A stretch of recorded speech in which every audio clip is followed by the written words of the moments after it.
Welcome back to another episode of Straight Facts. I'm joined by the Don. How are you, my friend? I'm good. I'm just disappointed I'm not in the intro. I just clocked this. We need to fix that. We need to KJ, invert. if We fairness to need to insert KJ, this beautiful face on the intro right he there. But made us a new one, and then me and you agreed to start doing this show. So KJ's got to edit that up. Actually, KJ's got to get that done. But KJ out. It's always hashtag KJ out. Always hashtag KJ out. But big up for having me. Happy to be here as always, and look forward to today's show as always. Yeah, and lots to talk about today with United's takeover. This pending bid of 43 million for Min-Jae. I want to get your views on that and United's future should this takeover go through. We'll, of course, look ahead tonight at the big Champions League game. Very excited about that, viewers. I know you all are as well.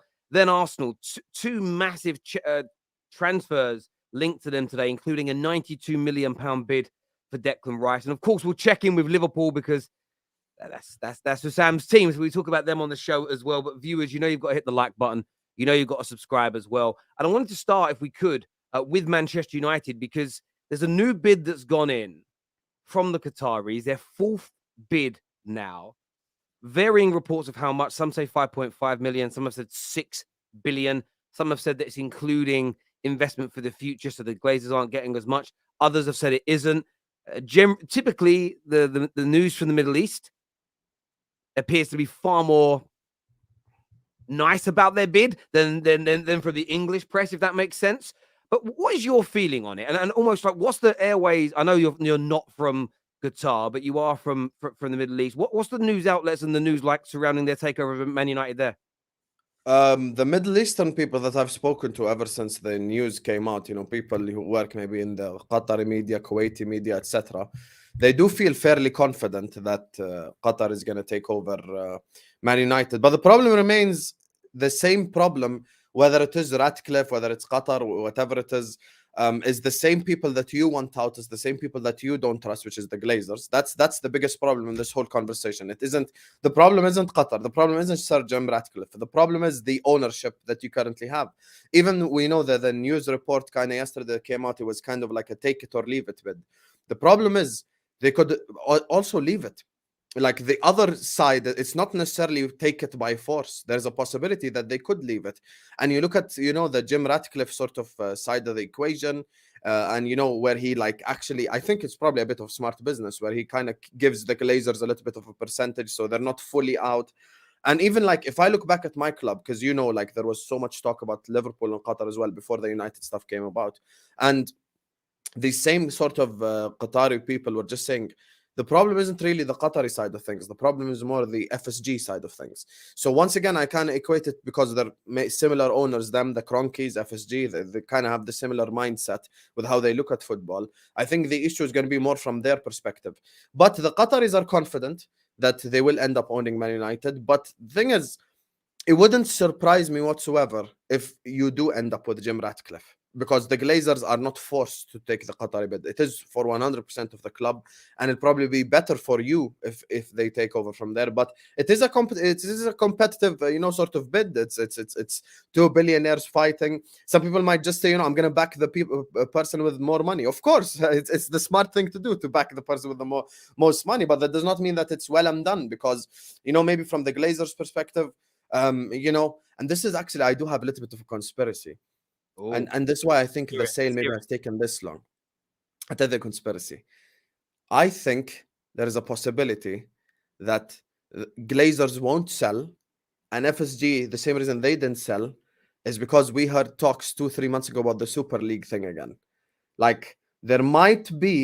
There is a genuine conspiracy in my mind. I'm saying, if they got together, met along with Florentino Perez this summer, and went the Champions League, are kind of just making it like the Super League anyway. I know you've seen pictures of the new format where it's like a league and a playoff and blah, blah, blah.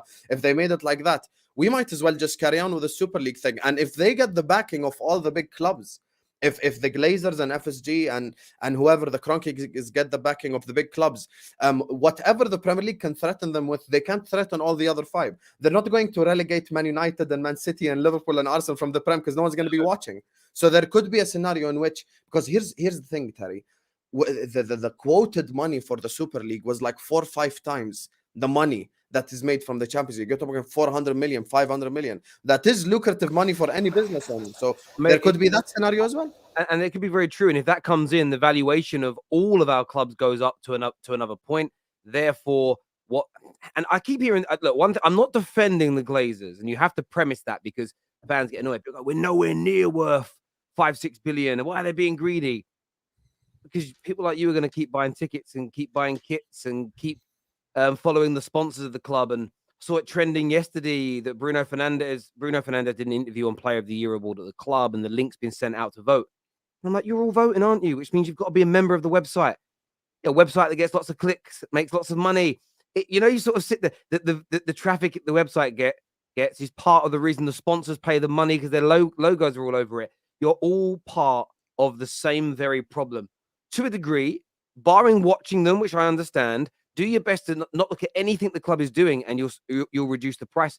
And if we do get this new Super League, or you've got to remember, if the Premier League announces it's going to launch its own TV channel or its own streaming, what will happen is it will be its own streaming thing like the Zone, but Sky will still make a little bit of money out of it because they'll offer them a channel on their platform.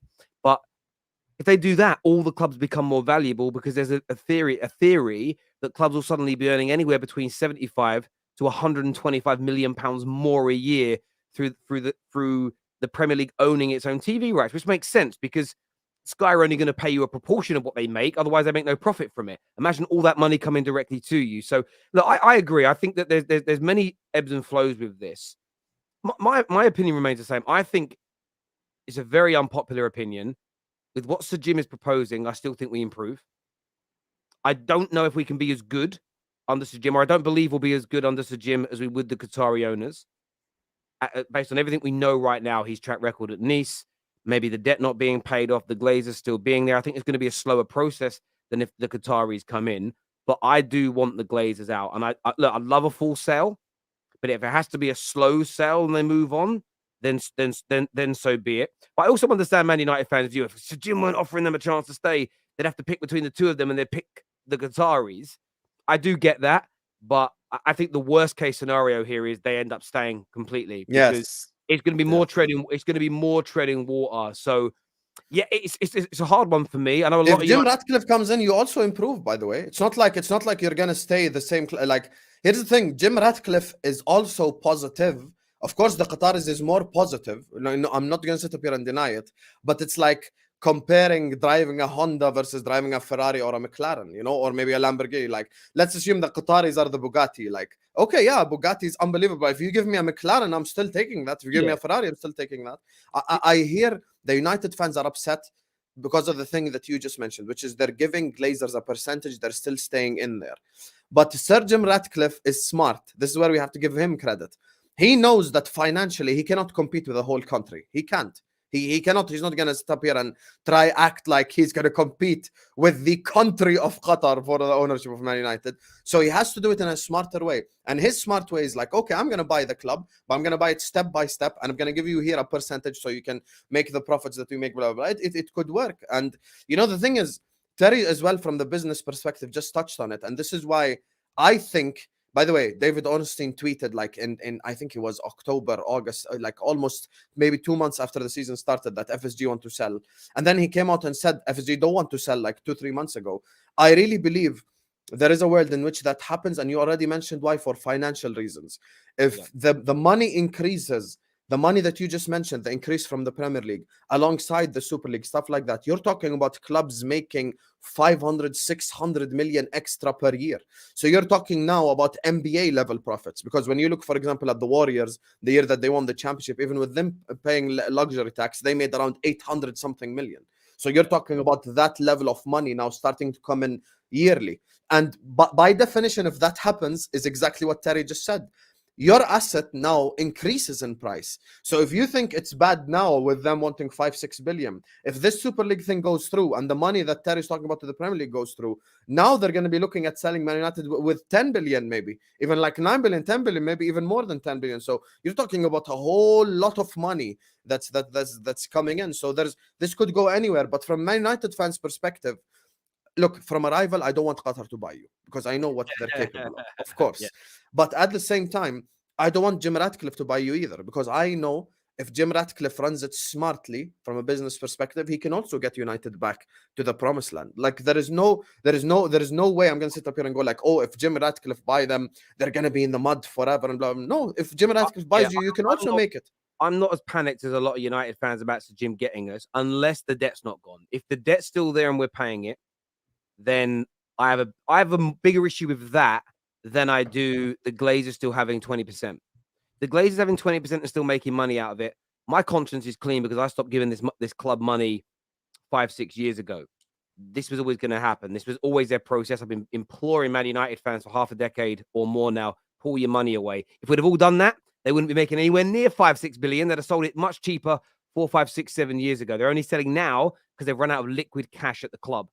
And the reason that I say that's important, and people don't want to focus on the business side, if Sir Jim's going to part with 5 billion, 6 billion, and there's no liquid cash at the club right now, according to the reports, if he runs it badly, he is going to lose a lot of money.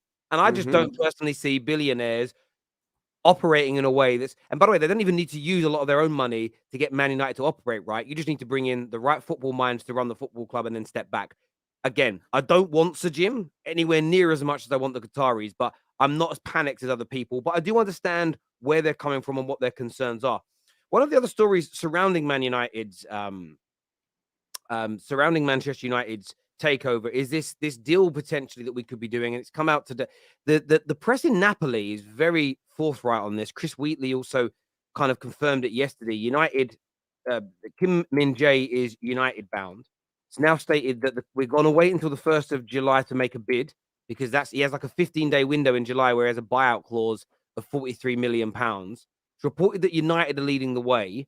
Whether or not United get him or not, things can change. But how good a signing do you think that would be for Man United in terms of improving their back line? I think that would be an unbelievable signing to improve your back line. I wanted them at my club as well, because the price tag just makes sense. In today's market, 40 million is the equivalent of like 15 million 10 years ago. Like it's just, the inflation is absolutely mad. So for me, I think he's a fantastic defender. And the thing is now, look, I saw that thing that you're talking about, which is there's a 15-day window. Do you trust your club to get it done in those 15-day period? Because Napoli, and you and I both know this, there's 2 clubs in Europe no one wants to deal with.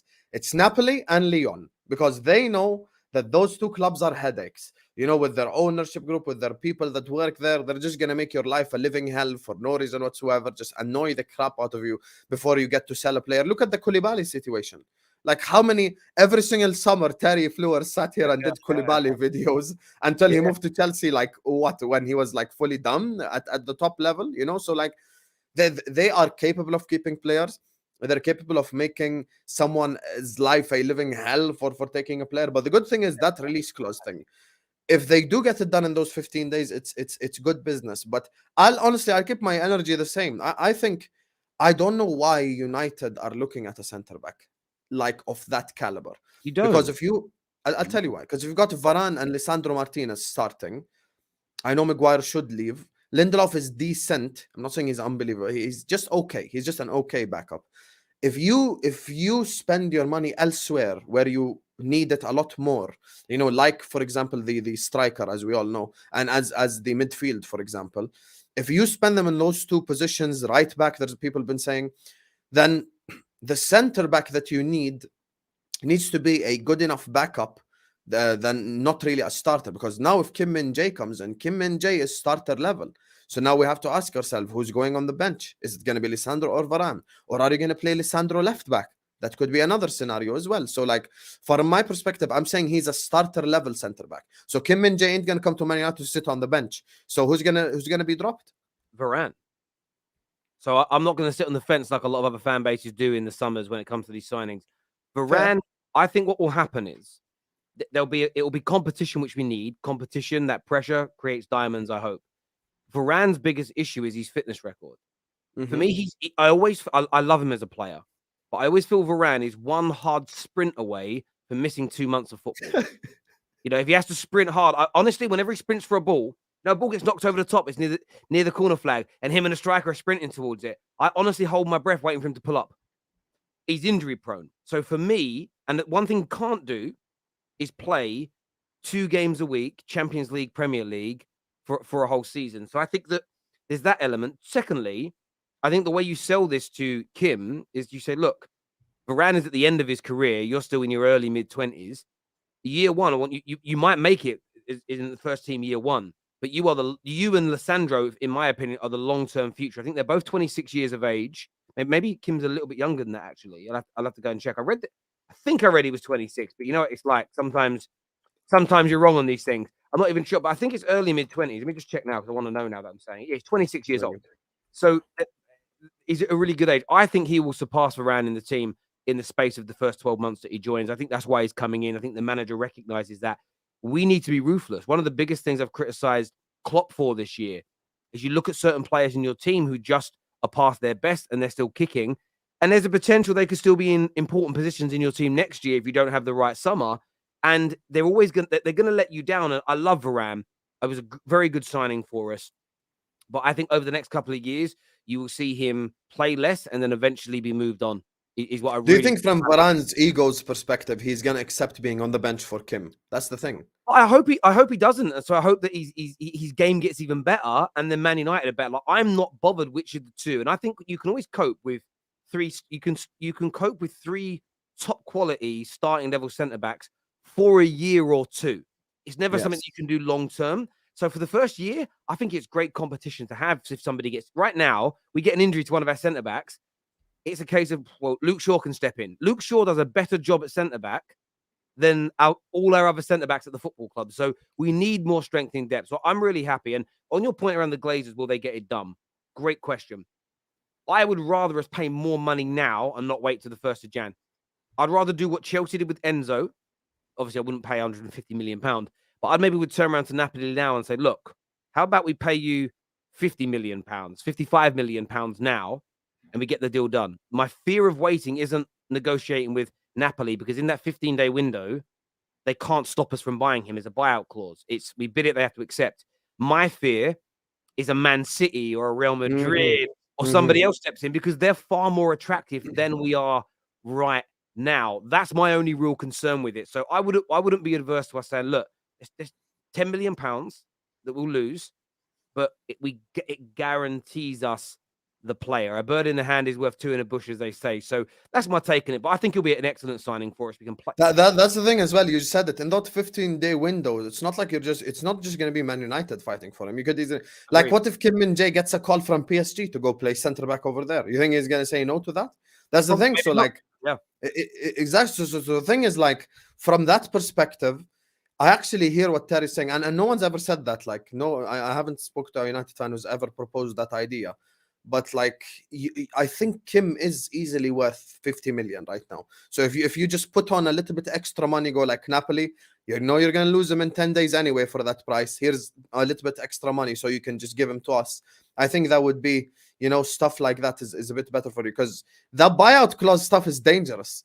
Because before you know it, 1 week before the buyout clause is in like it starts working, you suddenly see links with Chelsea, with City, with even us, with PSG, with Madrid. Suddenly the entire world wants Kim Min-Jae, and then there's nothing you can do about it.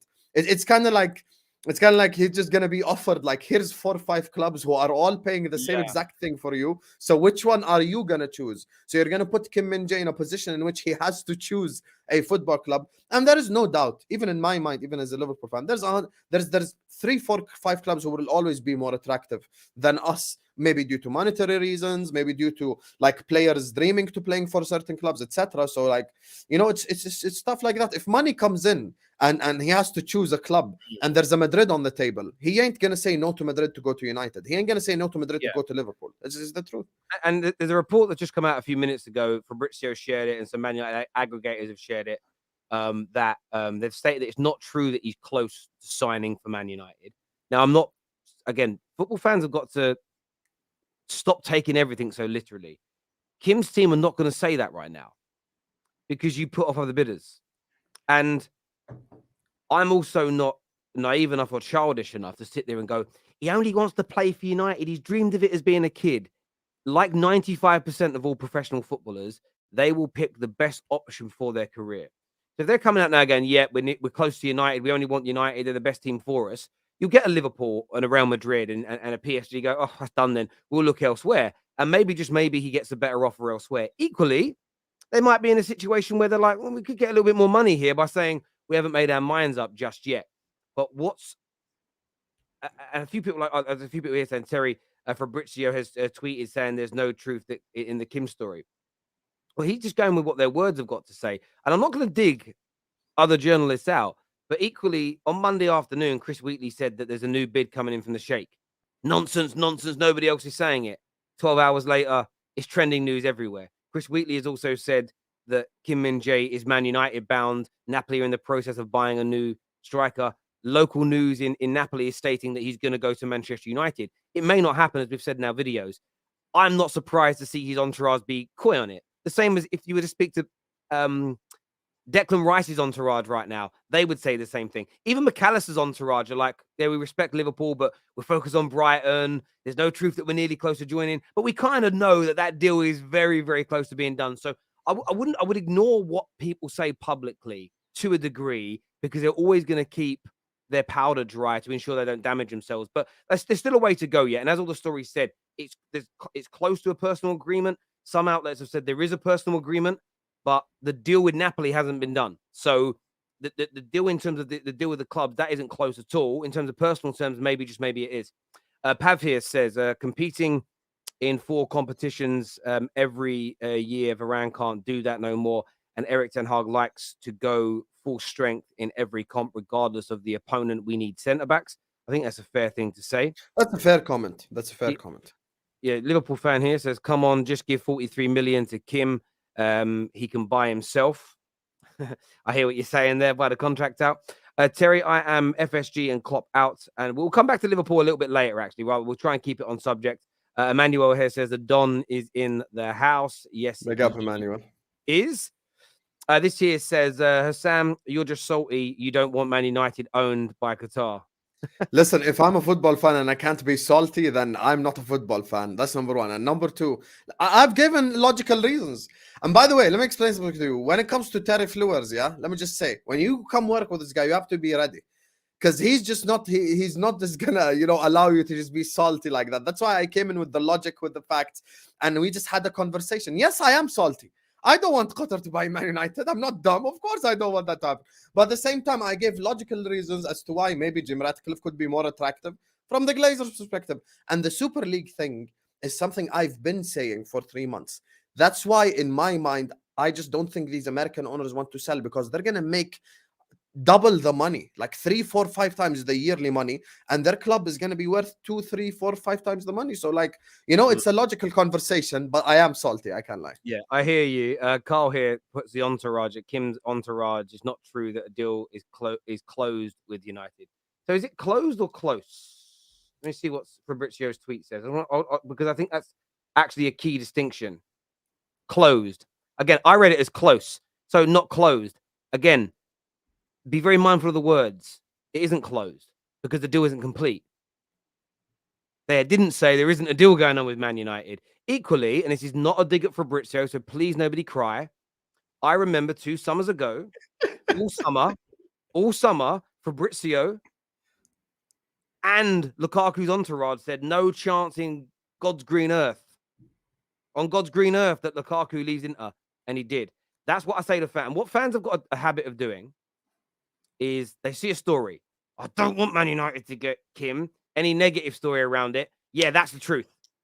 Everyone who wants Man United to go to Kim to go to Man United, any story where there's been a breakthrough or talks are going well, that's it. It's confirmed. It's done. No, it's nearer the middle all the time. And that's what we try to push on a lot of our videos. Like, we sit there. The amount of people say to me, Terry, the other day you said that Declan Rice was a done deal.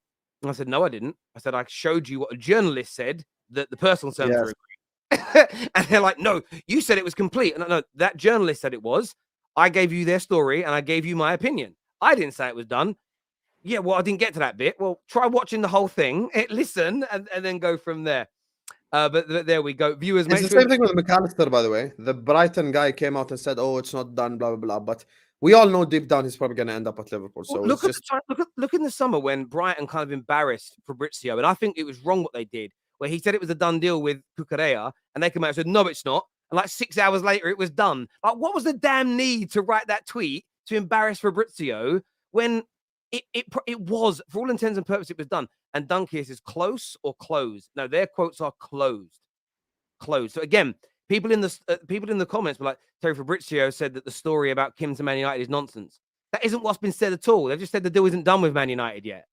That's what I mean by what you read and what you hear is what's actually being said and what your brain processes sometimes isn't the same thing. So actually, the Napoli people that I follow are already tweeting tweets about like center backs to replace Kim. I think they've all probably they actually, funny enough, mentioned a former Arsenal center back, Mavropanos, the Greek center back that they used to have kind of as the Kim replacement. So like the accounts that I follow that tweet about Napoli and the kind of Napoli journalists are already starting to speak on people who will replace Kim. So I think Kim's gonna leave Napoli. That's what we know for sure. Is he gonna end up at United? We will find out, but it's likely that he ends up there. So yeah, I think there's a good chance of Man United, but yeah, nowhere near done as of now. I wanted to ask you about another transfer, actually. I wanted to ask you about Declan Rice, because this story's been going on a while now.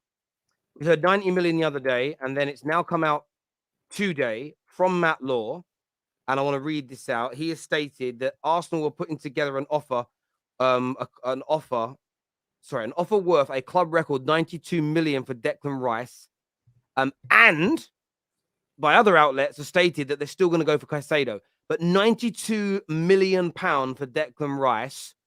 Talk to me, brother. Talk to me. It's expensive.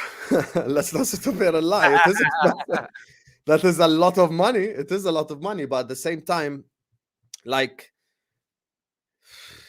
thing is, from Arsenal perspective, this is the problem with Arsenal, and I compare them to us because I think they're close to getting to our level when we competed with City. They need this transfer window, man. They really need it. Like, they cannot have this transfer window of signing a bunch of youngsters. They just can't. All this Kiwi or blah, blah, blah, this won't take them anywhere. They need Rice. They need Caicedo. They need the likes of Osimhen. They need top quality, top class players. And I think Rice is 100% going to be a difference maker. I spoke to a couple of Arsenal fans regarding this, and they're like, Husam, we're getting to the stage now where all we need is ceiling raisers. We need people who are going to take us to the next level.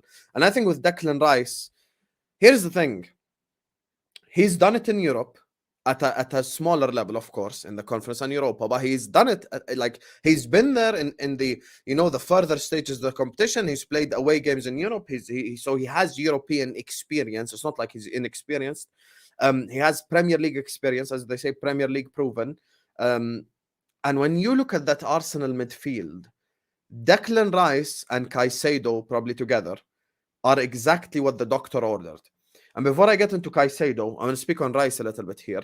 There's already information regarding Granit Xhaka, probably this being his last season with Arsenal, etc., maybe him leaving. So now you look at that.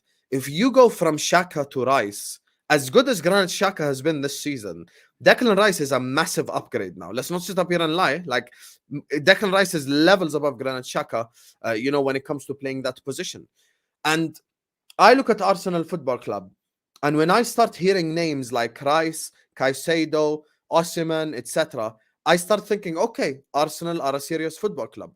But if 2 months from now, you've not signed Rice, you've not signed Caicedo, you've not signed the class players, and all I see is Arsenal linked with a random youngster from the Bundesliga, Arsenal linked with a random youngster from the French league. If I start hearing that, I know Arsenal are going nowhere fast, because now they've got to spend. This is the best time to spend money, because you need to understand from the player's perspective. Let's not cut the crap now.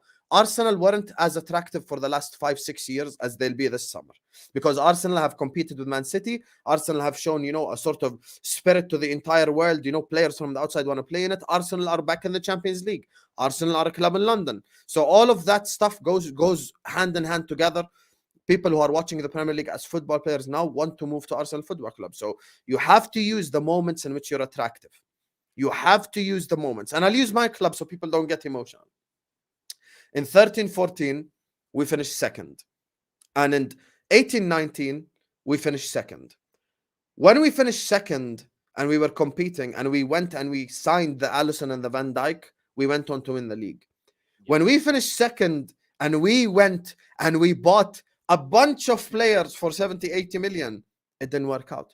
So if you're going to go have your Ricky Lambert, Adam Lallana, Mario Balotelli summer transfer, and I'm not saying it's going to be that bad, but you get what I'm saying, like of that type of players, that is when people are going to go like, okay, maybe Arsenal aren't serious. Rice, Caicedo, and others, that's a serious window, because you need to understand, now Arsenal Football Club and Arsenal fans need to get this into their mind. Europa League and Champions League are two completely different kettles of fish. And I'll tell you why. From the entire group stage, any top 6 club in the Prem, any, and I mean any, including Spurs, could easily rest 7-8 players every week for the Europa League games. They could easily do that, because up until maybe round of 32, round of 16, it doesn't really get that serious like in the Champions League.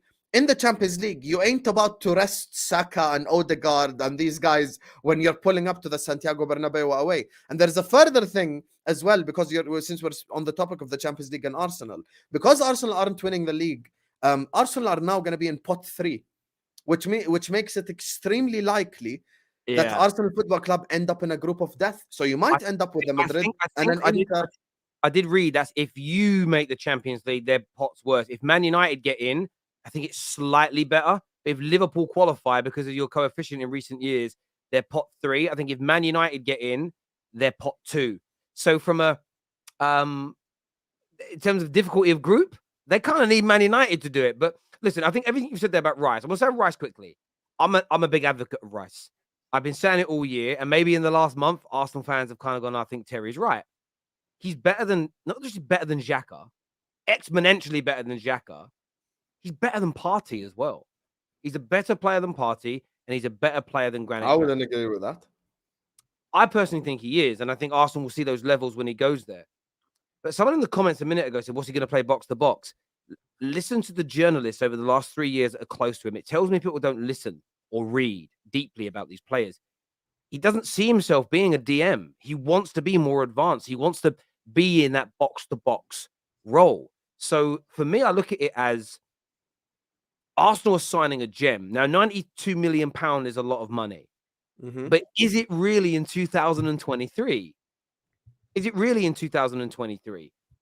For a player who I believe is just of a huge level of quality. I think he goes into Arsenal, makes him a better team overnight.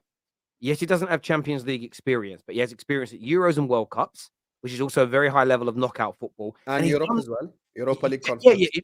And they're doing very well in that. 2 years running, they've done very well. And he's played for, I don't want to disrespect anyone today, but he's played for 2 of the most boring, pragmatic managers in the world. Can you imagine when you unleash him with better quality players around him, and I'm talking about the West Ham side of things, with less of a leash and a more free-flowing, attacking football with a great press and fluidity added to it? This man is going to go to levels. And everything you've said about Arsenal needing to spend is right. Arsenal had a brilliant season this year. And I've kind of, something Gary Neville said on Monday Night Football, and I've been toying with this for weeks, and I'm sticking by it now. Yes, you can turn around and say United need to get the top 4 now, otherwise it's a disappointment. But equally, you could say, well, Liverpool needs to get top 4 now, otherwise it's a disastrous season. Your season's disastrous even if you make top 4 based on the standards of Liverpool and where you are. It's a failure, 100%. Yeah, based on, and not your historic standings. I'm talking contemporary and how good you are right now. Because based on historic standings, Nottingham Forest should be trying to win the Champions League, but they can't. Man United's season has been very, very good because of what we were expected to do this year. Standards rise every year. Arsenal have had a very good season. No one predicted them in top 4. Everybody said in September and October, you'll be gone. You won't even be in a title race. You'll be in a top 4 race. Everyone's lauding Gary Neville right now for being right. But Gary Neville was, barring saying they won't win the league, everything else he said about them was pretty much wrong. Well, he said they'd be in a top 4 race straight after the World Cup. He said Man United would overtake them. They've got no chance of even being in a title race. They've had a very good year. And he, by the way, he praised them for how good they've been as well. And I'm not digging him out. I'm just saying generally. But they need this summer to go big, as you pointed out, and rightfully so. They need to go absolutely massive this summer. And it isn't just total spend. It's the right profile of player and the right quality. And Arsenal fans have got to get over this weird obsession with, oh, but I love Smith Rowe and I love Xhaka. And Lee Gunner's right about one thing. It's the sort of arc of Xhaka to be back in the Champions League. No, you need to improve your team to be able to No win. one cares about storylines. Like, with all due respect, no one It's, gives a fuck. Honestly, it's the only time I care about it is in singular sports. So I would love, for instance, for AJ to get back to his best and win another world title in boxing. I would love to see Conor McGregor get back to his best. Not because I'm a massive advocate of him, but it would be massive for the sport and be like, wow, broke his leg, came back, won another world title. From an inspiration point of view, that's massive. It's harder when it comes to team sports because when you're over the hill, you drag your team backwards. You're not in control. Like one player is too old or isn't good enough anymore, or there's better options. They're always going to hold you back. And Arsenal have got to go big. And the story surrounding Caicedo as well has led to some Arsenal fans on socials. So Remy put this out, brilliant TikToker and content creator. And I wanted to ask you this question because Lee Gunner has said it as well. Do you think the talk of Rice and Caicedo is PR from Arsenal to distract from not winning the league, or do you genuinely believe that they will go big this summer and try and sign that caliber of player and both of them? They have to go big this summer. They have no choice. If they don't go big, they can kiss. But by the way, I'm taking this a step further. People are going like they're not going to compete. If they are not serious this summer, they don't even finish top 4 next season. So they have no choice but to be serious. But you mentioned Caicedo. I hate that even more than Rice. I hate it. I hate the fact that Caicedo might end up at Arsenal because Caicedo is just so unbelievable, man. Like, I saw Caicedo, even if you just reference that Arsenal game, he played right back, he played inverted, he played in a pivot, and he went forward as well and helped out. This guy is like, when we're talking about ceiling raisers and serious signings earlier on, Caicedo is the definition of a ceiling riser because for me, bar Manchester City, Moises Caicedo starts for every single midfield in the English Premier League. Anyone not called Man City. And actually, I got into an argument with a City fan who thought Caicedo starts for them, he's saying. So, like, Caicedo is that guy. But when it comes to the PR thing, look, Lee Gunner, of course, might be more like aware of Arsenal stuff than me. I'm not going to sit up here and say I know more about Arsenal than him because, of course, he is probably more aware of his club news. And I actually know where he's coming from because if you remember back in the day, Arsenal actually used to spend a bit more when they didn't get top 4.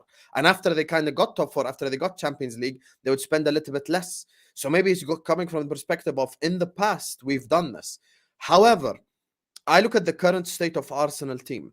I look at the information coming out of Mikel Arteta as well, because I don't know if you read the kind of article that came out. I believe it was 6-7 days ago, in which it was like kind of like Arteta is urging the club to spend this much money to, get to a certain level. I think you look at the current state of Arsenal and you see them always being one step behind. In order to overtake that step is exactly what Terry said. We can't sit up here and hug Xhaka forever. You know what? Even if you want to keep Xhaka for this whole arc thing, if you want to keep him as a squad option, no one's going to complain. If you're going to keep him on the bench and go like, okay, I'm going to start Rice, I'm going to start Caicedo, I'm going to start, serious midfielders, and I'm going to bring on Xhaka, maybe to rest Caicedo in a game or maybe to rest Rice in a game, no one's going to complain. But we can't sit up here and start talking about singular stories because with all due respect, at the end of the day, come May time next season, Arsenal fans, if you haven't won anything and you haven't challenged for the league and you find yourself in top 4 race, you wouldn't care about no villain arc, you wouldn't care about no money spent, no none of that. Look at me right now. I've lost my head multiple times. I've become a meme. So all of this talk about villain arcs and stories and individual storylines, that doesn't matter in football. So when I look at the likes of Rice and Caicedo, they're definitely ceiling raisers, but Lee might be right. It might be PR because the truth is, not only we've seen that from Arsenal, we've seen that from football clubs in general. To cover up failures, to cover up, bad seasons, they come out and start releasing information.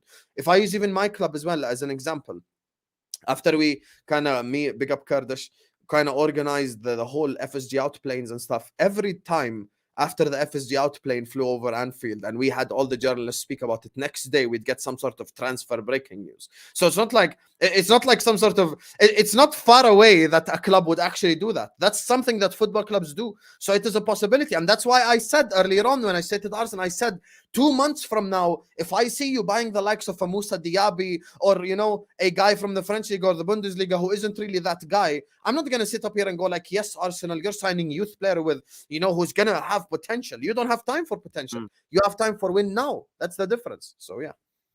No, I agree. Sorry, I took an antacid sweet as you were talking.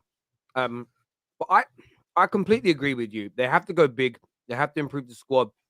And there are some Arsenal fans who are completely behind Mikel Arteta. But the disappointment of not winning the league has led quite a few of them to be like, I don't want any PR nonsense. I want you to improve the squad and we go again next year. But even the phase 3 stuff, I think, is annoying a lot of Gooners where they're like, I don't want to hear that now. Give us a good summer and then there is no more rebuild. We're there to compete.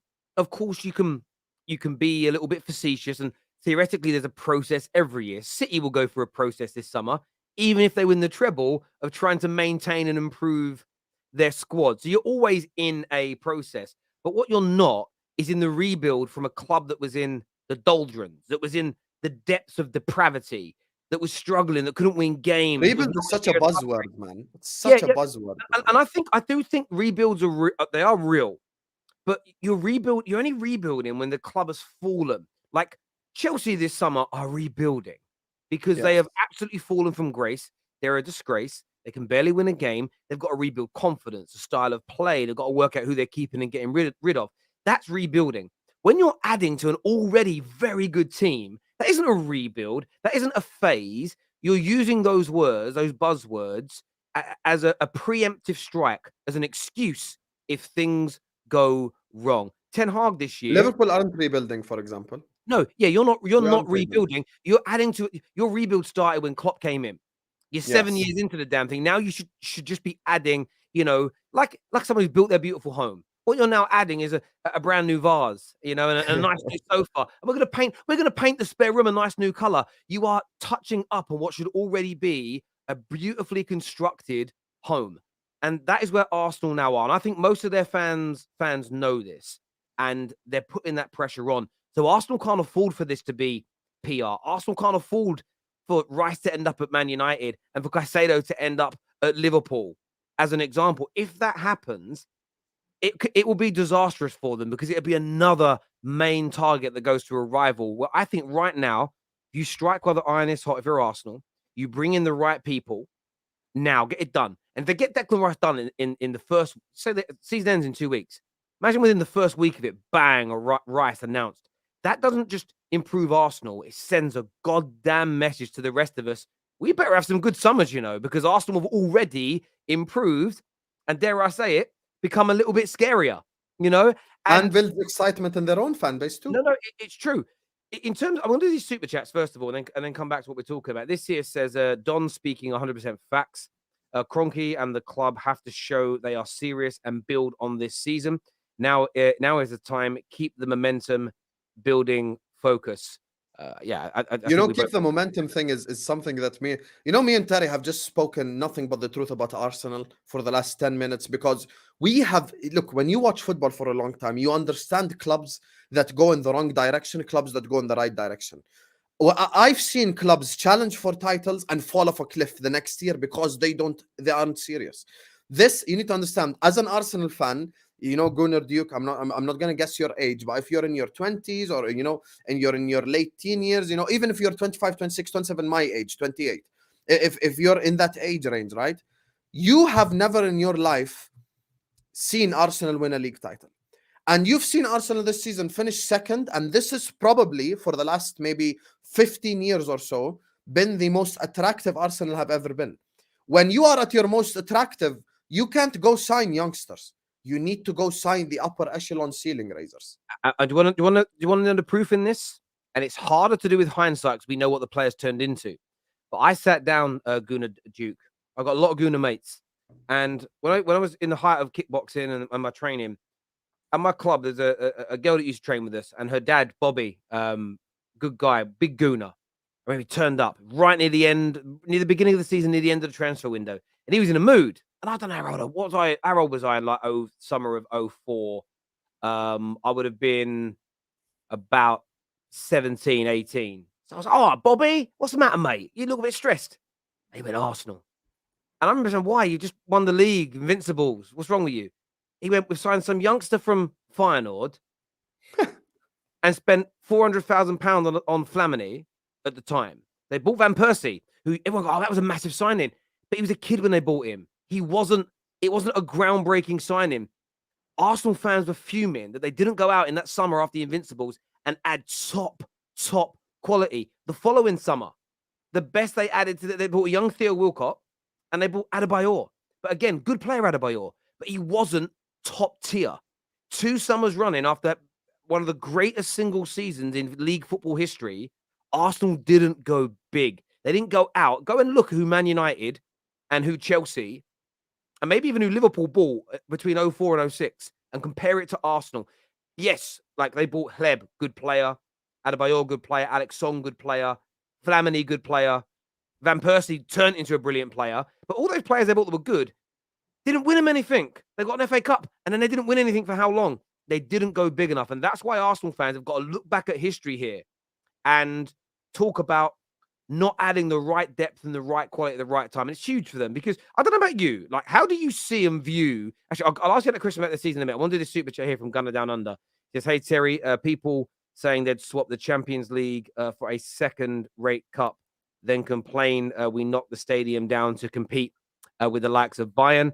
We've pushed City all the way in the best league in the world, the same City who slapped the same Bayern. I mean, there has been a lot of talk in the last few days and Don Robbie himself, and I got a lot of love and a lot of time for Don Robbie, that the Premier League has become a farmers' league. do you agree with what Don Robbie is essentially saying, that we're a farmers' league now, that the Premier League washed? You know, we're no different to Portugal or Scotland. Do you agree with that? No, absolutely not. The thing is, you know, with the whole farmers' league thing, like, the Farmers League is not just about a team dominating. And even if it is about a team dominating, the team has to dominate to extraordinary levels for you to use that as a measuring stick. Let me give you the logical examples. Bundesliga is the definition of the Farmers League. 10 years in a row, same exact winner. Bayern, Bayern, Bayern, Bayern, Bayern, Bayern.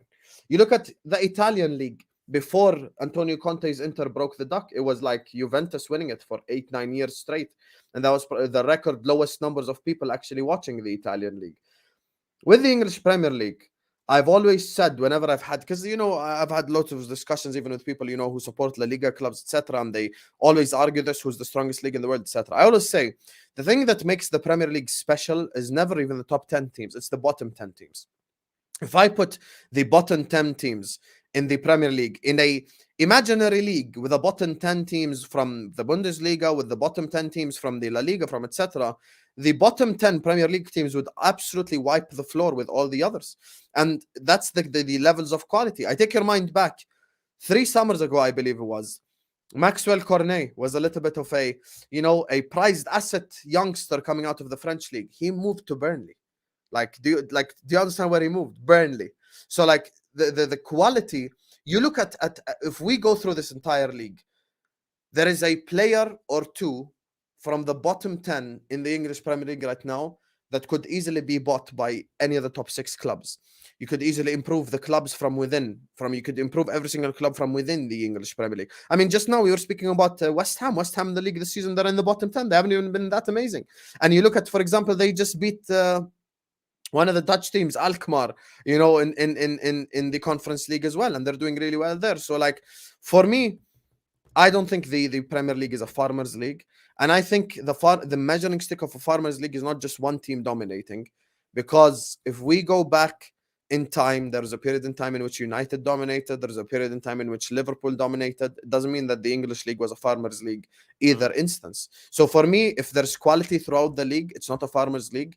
And the domination can only be used when it's domination beyond sport belief. Like when I've got Bayern winning it 10 years in a row, that's farmers' league. 4 and 5 is not farmers' league because it's happened across multiple leagues throughout history. You're right. If the Premier League's a farmers' league now, because City have won essentially what's going to be 5 in 7 years. Man United did that in the 90s. Man United did that in the previous decade. Before Man United did it in the noughties and in the 90s. Liverpool did it in the 80s and the 70s. So by that definition that Don Robbie's put out, the Premier League's at the very least been a farmers' league now for 50 years. And it hasn't. And for me, I get what people say when there's one team that dominates. But as you've said, Farmers League for me was always categorized by a league that insinuates that the majority of players and teams in that league are made up of local farmers rather than well-paid professional elite football players. And we all know that the Premier League has got really good depth in strength. And that doesn't mean Spain's got a good depth in strength. That's why there are lots of teams that do well in various European competitions. There's some good quality in Italy. We know that. There is some good quality in Germany. And I don't really consider any of those leagues to be farmers' leagues. When I start to talk farmers' leagues, I'm talking Liga, I'm talking Scotland, I'm talking Portugal. When you drop outside the top 2 or 3 teams, the fall off is massive. Like Scotland. In Scotland, I don't think anyone outside their top 2 or 3 would win the championship in England. Legitimately. I think if you look at the bottom half of the table in France, the bottom half of the table in Portugal, the majority of the league in Austria, these leagues, they quite literally, I don't think could even get their teams into the Premier League. I just don't think they're of the quality. I don't quite understand why. I think that maybe some people are like trying to deflect. It really is a really good season. No one can compete with City, but that just isn't true. If FSG would have given Klopp the right money, you'd be I reckon you'd have won at least 1 or 2 more Premier Leagues. 100%. It was just they had that bit more to spend. If this summer Arsenal go out in the market and drop 250, 300 million, which they can afford to do, they're going to compete with Man City again like they have done this year. The only excuse for not competing with City is your club not being prepared to compete with City. Ambition. Exactly. Lacking ambition. And I've said it for years. People that used to celebrate, oh, my club got better net spend. Yes, you've won 4 Prems to my 1, but we've got better net spend. Why are you celebrating mediocrity? Oh, yeah, but we only got good net. And I remember one guy saying to me, Spurs fan said to me, yeah, but we lose all our best players and look where we are. Why are you celebrating that? It's a weird thing to celebrate, It's like, oh, I've got more money than you because my girlfriend left me. That's not saying a flex, bruv. That ain't a flex. For me, I really do look at it and just think to myself, there's no way. I'll give you an example, a transfer example that just defines Farmers League. This season, Manuel Neuer was injured for Bayern Munich. In any other league, when your goalkeeper is out till the end of the year, you just start your backup goalkeeper. That's what the backup goalkeeper is there for. Bayern Munich, instead of starting their backup keeper, they just looked across the league. Who's the second best keeper in the league after Neuer? Jan Sommer. Okay, Jan Sommer, boom, come join Bayern Munich. And they just got the guy. And he's the thing. And by the way, this is what makes the Bundesliga for me is the best example of a farmers league. The absolute worst league for me in the top leagues. Every single year, Bayern Munich would always get the best in their own league to just monopolize that entire league. So even if Nagelsmann was the best manager in the league, they went and got Nagelsmann. This guy's the best goalkeeper, they went and got him. This guy's the best striker, they went and got him. Lewandowski, Royce, from their competition, quote unquote. Exactly. It would be for that to happen in the Premier League. Imagine after Liverpool won the league in 1920, Man City go and buy Mo Salah. And then the year after that, they go and buy Alisson. And then the year after that, they go buy, I don't know, Bruno Fernandes. Well, like it's just that's monopolizing. And this year they go, right, we're gonna take Xhaka away from Arsenal. Exactly. Or KDB's getting on a bit. Let's go and take Odegaard. That doesn't happen as regularly here. Ironically, when Arsenal were really being run poorly a decade or so ago, they were letting all their stars go. But what are Arsenal doing different now? They're turning around to Xhaka and going 290, 300 grand a week to stay. Declan Rice, by the way, they're talking about his overall compensation per week, equating to nearly £300,000 with win bonuses. Now, some people go, crazy money. I'm like, no, Arsenal are acting like a giant club, in my opinion, for the first time in 20 years. Liverpool did it. You went from having one of the medium level wage bills in the Premier League 7 years ago. Yours is the highest right now. It's actually above Man United. The stats came out the other day, only by about 3 or 4 million a year. But that's because you've had to reward your world-class players with huge salaries, so don't leave. If the clubs that don't reward their players with big salaries will always lose those players to other clubs. Very rarely, unless a player's fallen out with the manager or the manager don't want him, stars don't leave City because they pay him the going rate to keep him. And I know there's a lot of talk that Haaland may leave, and maybe he will. But City will bend over backwards and break the bank, hopefully legally, but break the bank to keep Haaland. If Real Madrid or Barca find a way of paying him 800, 900 grand a week, City will reciprocate. And they'll find a way of doing it because they want to be the best team out there. And said many times before, as much as certain clubs like the Saudis now at Newcastle and the Sheikh at City pump money into their club, it's capped. They can only pump about 100-ish million every 3 years into the club. all of our billionaire owners can afford to do that, because to them, it's not that much money. Like we see it as 100 million is too much. Not when your companies turn over tens of billions and you've got tens of billions in the bank. Like it's doable for all of our owners, but they just choose not to do it. So yeah, I don't do any of that nonsense. Super chat here says, Celtic and Rangers have players whose yearly wage is more than some teams' entire wage bill.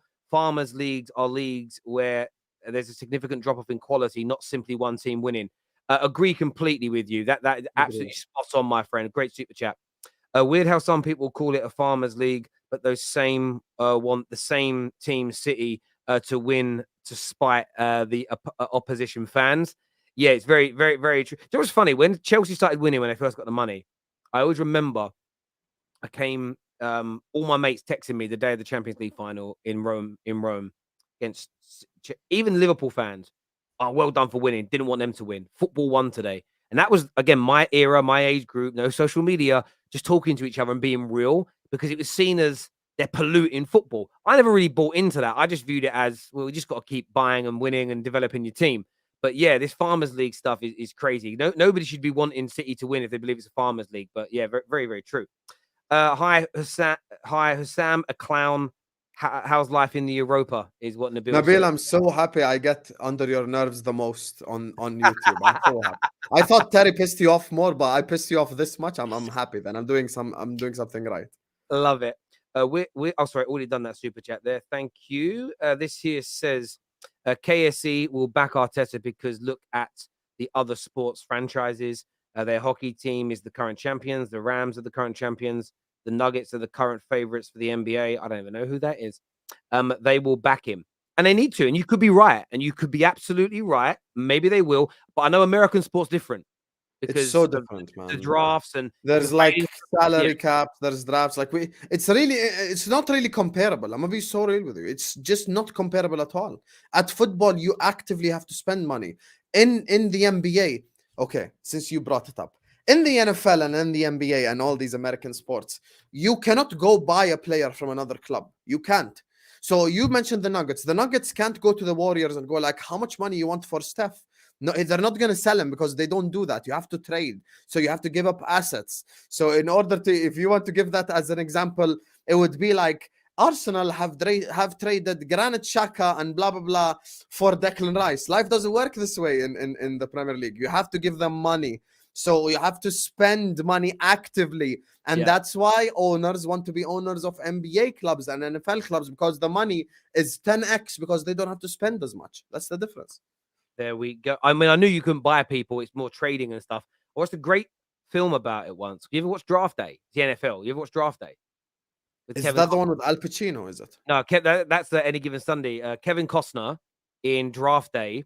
It's not how football transfers are done, but it gives you an insight into soft facts and things that are not like what you see on a pitch or a field of play. But yeah, people should watch it. It's on Amazon Prime. I don't know what in Jordan where it'll be on, but you can just search it. That's a really good film, and it's literally set in one day on Draft Day.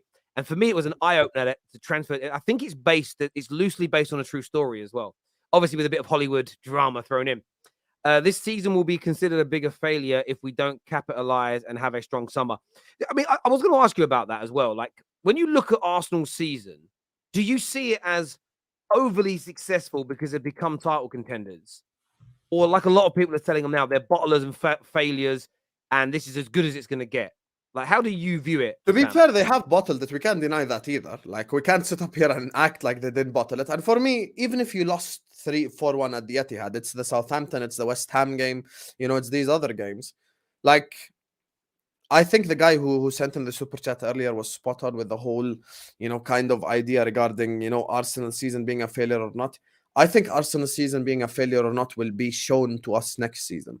If Arsenal push on from this and they get to greater heights, then it is not a failure. If Arsenal end up falling off, then this season is an absolute failure, and it's just they just bottled their opportunity to win the league. So it really depends on what happens next season. But I don't think in general, I think it will be very harsh and unfair to say that Arsenal failed this season, because if we go back to August, the objective was top 4. So by definition, they've achieved that objective. However, when the objective changed to winning the league, they did fail at that objective. But because they're back in the Champions League as well, we can't sit up here and say like they fully failed. They failed beautifully, if you would like. Like they failed in the most beautiful fashion possible. But next season will be the biggest indicator of this. Yeah, listen, they did fail in the end. They're 8 points clear. I still believe they should have gone on to win the league because I feel that they win the games they should have won. Maybe City don't keep winning all their games. The pressure gets to them. They failed in that change of objection. They're the change in an objective, which was to win the league, which wasn't at the beginning of the season. They failed in that. But overall, their season has been brilliant. They've become title contenders. Where it falls away and becomes a flash in the pan, no mark of a season, is if they have that bad summer and regress again. If next year that they finish 5th or 6th, they're nowhere near as good, they don't sign the players, then it becomes an anomaly season that nobody will remember. So if you build upon this, though, and next year, maybe you don't even win the league next year, but you're in another title race, you pick up an FA Cup, you get to a Champions League semi-final, I think Arsenal fans will be happy. Obviously, everyone knows them with Jess. Jess is disappointed, but she's now starting to feel excited. As long as they deliver these signings, most Gooners should be feeling excited about the future. I understand some don't rate Arteta and they don't think he'll ever get you over the line. And that's also fair as well. But the people that back him, as long as he gets the players that he wants, I don't see how you can be so devastated with this season as an Arsenal fan that you don't see the future being bright. And that for me is is how I kind of view it. But I know some Gooners see it differently. Potential Arsenal signings aren't PR for so-called bad season. PR is Liverpool with Bellingham. He's got that's a bad example of PR because we PR'd it for a whole year. You know, I don't think that's PR. Two. Even worse. It is true. I don't think they would have ran straight PR for 2 years. I think the interest was genuine and stuff, but we messed it. We only have ourselves to blame for Bellingham not being. Where the PR was like, oh, we didn't do anything now, but we're going to get him later. There's an element of truth to that, but you got the problem is with PR, you have to deliver at the end of it. Because some PR is real, like the stories are real, but you have to deliver against them, otherwise you look silly. This here from Chris says, I want Tonali at Arsenal with Caicedo. He's proper. Tonali's good, but Declan Rice is better in my opinion. This would be an unpopular opinion, very unpopular opinion. I think probably within your own fan base as well, KR. But Tonali is good though, but he ain't ceiling raiser, you know? Yeah, I think he's okay. I think he's good, but yeah, I think Declan Rice is a better football player than he is. This here says, we'll move on to Liverpool a little bit. This says, Terry, I'm FSG and Klopp out. If they don't spend at least 300 million, I will seriously consider stop supporting the club. Stop supporting Liverpool? Why? Since 1985, he's been supporting. Wow. Pick up Chambe as well. I know him, Chambe. 37, 38 years. Would you ever give up supporting Liverpool? What could make you stop being a Liverpool fan? I've been through a lot. I don't think anything would stop me from being a Liverpool fan. I've seen, listen, if you've survived the Roy Hodgson years, you've survived the crap I have to survive. Like, honestly, if you've survived seeing Ricky Lambert, we went from Suarez, Sturridge, Sterling to Lambert, Balotelli, and Borini. There is nothing I cannot survive. I'm surviving good. Lambert. Survive. That could be a TV show. Surviving Lambert. Yeah. Look, I listen. How much do you think Liverpool will spend this summer to rectify the problems in your team? Do you think they'll go as high as 300 million? No, I don't think we'll go as high as 300 million. But you know, the thing is, for me, like, it's getting to the stage where I'm actually more pissed off with a little bit maybe the Liverpool fan base, because like we just set such low expectations for ourselves. You even speak to some Liverpool fans are like, oh my God, you know, next season we should be getting top 4. I'm like, I'm already like 3 points to top 4 anyway. Like what sort of achievement is that? You know, we mentioned earlier on standards and stuff.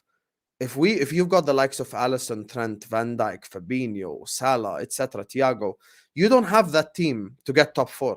Because with all due respect, if the objective is top 4, let's sell them all, get a bunch of youngsters, and go get top 4. Like if the objective is top 4, getting top 4, you don't need any world-class players. For me, there's a reason why I've always been FSG out.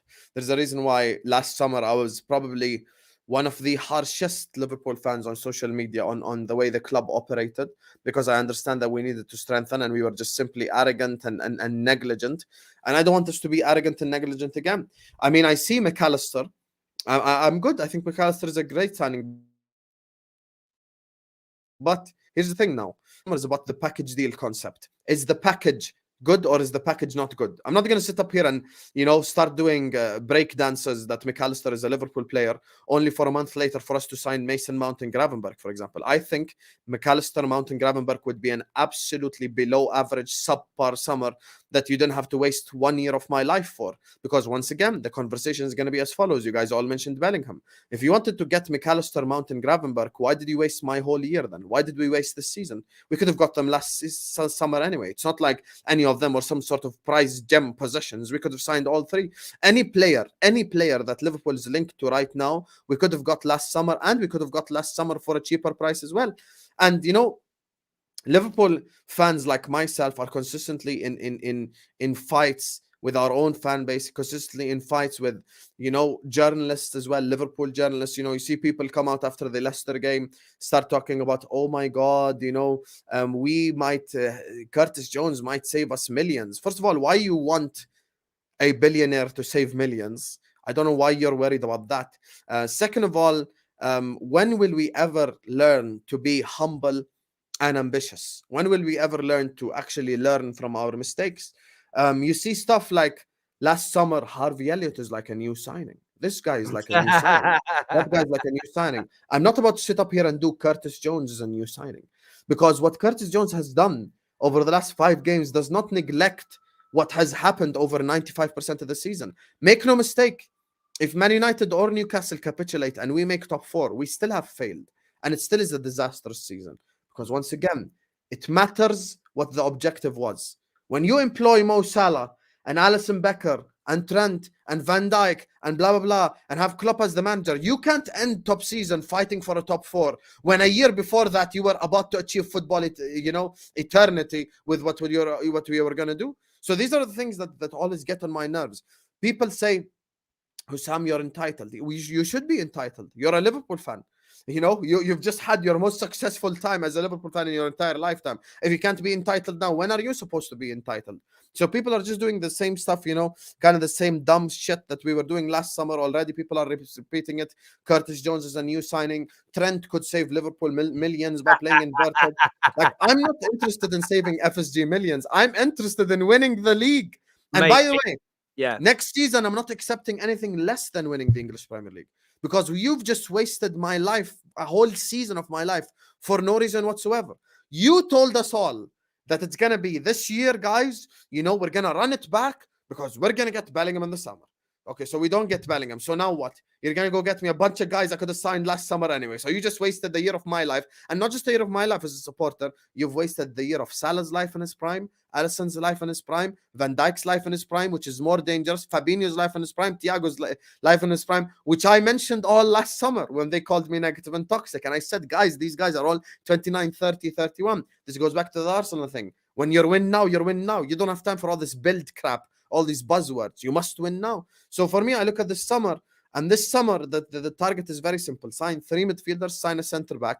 And if you do that and you sign proper targets, then you can win the league next season. And this last run has proven it. 9 games in a row. Like, listen, winning 9 games in a row is no easy feat. Like, you've won a third of the Premier League in a row. Like, almost, that's not like some sort of easy thing that any team can do. So it shows we are capable of getting to those levels, but we need to be serious this summer. And the form of Curtis Jones and blah, blah, blah should not change a single thing for this summer. Keep him as the squad option.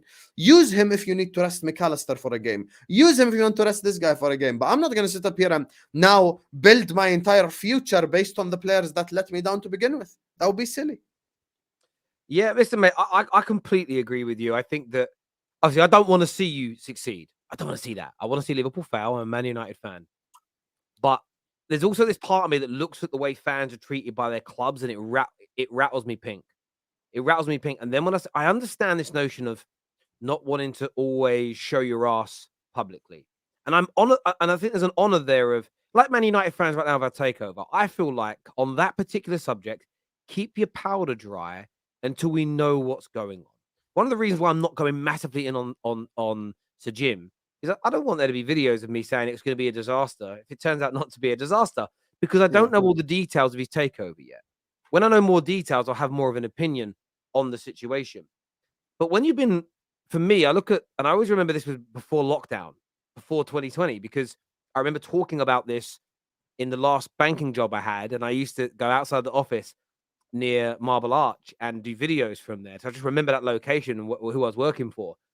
And I remember the new sponsorship deal with Nike and how it was going to change you financially and all the players you were linked with. And that was around the January of 2019. We're now moving into the summer of 2023. It's 4 years later. And they haven't really, in my opinion, improved your squad enough over that time period. Although you went on sorry, it was the January of 2020. It was the 2019 where you were winning the league and you were at the peak of your powers. And I get at that moment, a lot of Liverpool fans would be like, listen, man, we're top of the league, winning our first league in 30 years. Let's not bring out any negativity. I get that. But that's why I think in those moments, you talk about it softly. That I loved it, a great year, but I really want us to add well this summer and keep building and keep growing. But you go through the 2020 summer, the 2021, the 2022, and anger starts to build. And then when you get the kind of top Reds, or the top Gunners at Arsenal, or the top Reds at Man United, I don't even know what they're called. Proper Chelsea at Chelsea. I don't know what they call it, City or Spurs, but like they've got names everywhere else. When they start coming at you for calling out genuine issues and problems, I don't understand it. I get there's trying not to show your ass and air your dirty linen in public. But if you've kind of gone about it nicely, respectfully for a period and nothing's being listened to, of course, frustration and anger is going to echo. Because for me, I look at my football club as I want it to, as best I can, I want it to kind of reflect how I approach life in terms of how we operate as a club, how we operate as a team. We've all read inspirational books from our sporting heroes, and I want to kind of model my career in terms of behaving that way. And I was literally watching Conor McGregor's show earlier, McGregor Forever, and he was talking about in the build-up to the Khabib fight and how he said he had all these little losses in the build-up to it where he'd be like, I really shouldn't eat this, but I did. I got to go to bed at this time. And he goes, I didn't. I got to get up at this time. I didn't. I need to train at this time of the day. He didn't. And he said he had all these little losses in the build-up to that fight. Part of the reason why he was so disgraceful in that period before the build-up was almost like a projection of I'm not ready for this. So I'm going to go all out crazy, even beyond what he used to do to try and get in this guy's head, because maybe that's my only real chance. It was almost like his coach said it was like an ominous training camp. And why was it ominous? Because there was all these kind of little issues and build-ups. And I feel like as fans, there's times where I don't want to put a little loss out there. I don't want to put a little negative thing out there. But over time, these things are going to escalate into a problem if they're not addressed. So I think there needs to be a happy medium in these circumstances, if that makes sense. And how you get this is like City fans, because City Football Club keeps doing the right thing, and even if they make a mistake, they rectify it quickly. Their fans are just not angry. It isn't just because they're winning. They're not angry because the club is addressing the issues that would stop them from winning. And I just don't think, even though Liverpool have been very successful, like with the Caicedo thing, they weren't that mad. Because they trust their club and another club's going to do the right thing. Where others, and you guys are very well run. You're just not as well run as Man City from an operations point of view, because City wouldn't have 4, 5, 6 players in your first team squad. You should have been sold 2, 3, 4. The fact Naby Keita's still at your club is a problem. The fact that Ox is still at your club is a problem. Now, you're nowhere near the issues that Man United have got.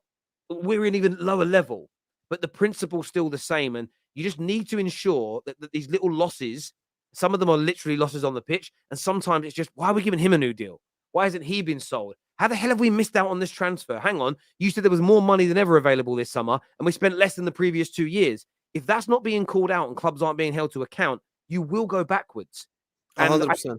And I think that's where fans need to come together a bit more. And you don't want to show your ass on everything and air that dirty linen out there, but you have to address your problems for me. And, Man United fans quiet for too long, or only noisy when it got really bad. It's like, where was this when we were winning? Like, we still need to be Glazer out, even if we win the league. Like, it can't stop just because you're happy for a moment. However, you don't need to be like, yeah, I'm really happy, and then go into a mad rant. You just have a bit of balance. But it's going to be an interesting summer for Liverpool. There's two things I want to say just on the whole Liverpool thing. Here's the thing. Earlier on, we were talking about Arsenal and attraction and who you sign and etc. 18, 19, 19, 20, we were hands down one of the most, if not the most attractive club in Europe. Won the Champions League, won the Premier League. Harvey Elliott, Sepp Vandenberg, and Adrian. Imagine you have received, I still remember till this day, we started off that summer with an Mbappe link. Kylian Mbappe was actually genuinely linked to Liverpool Football Club. Mbappe spoke about it in the summer after the window shut that Liverpool came in for him. He actually spoke. I remember. I remember speaking about it too. And then we go from that to Harvey Elliott, Sepp van den Berg, and Adrian. And this is for me the issue here.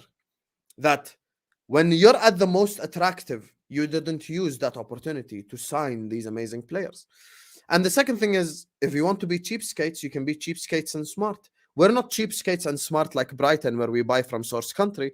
We're cheapskates and stupid, where we wait for the guy to come to a Premier League club, play unbelievably well, be worth 70 million, and then go sign him.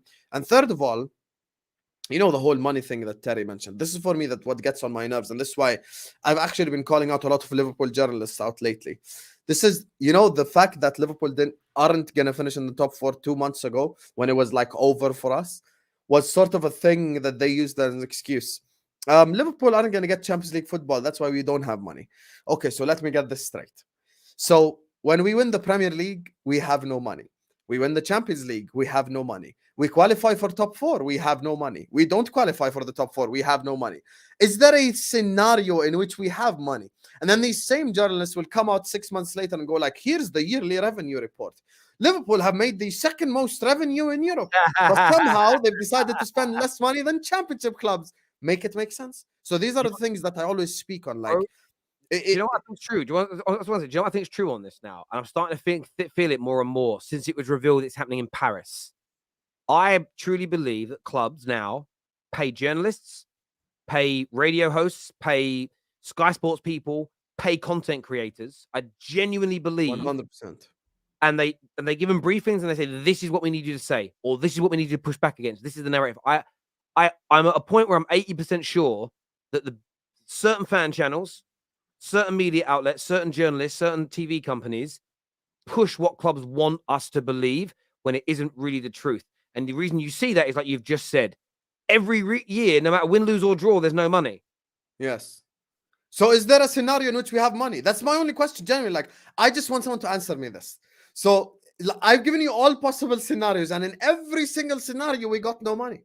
So this is my problem. And last season, for example, they made the excuse that because Liverpool were almost going to win a quadruple, the wage bonuses were massive. Okay, so let me use this season using last season's logic. This season, we won nothing.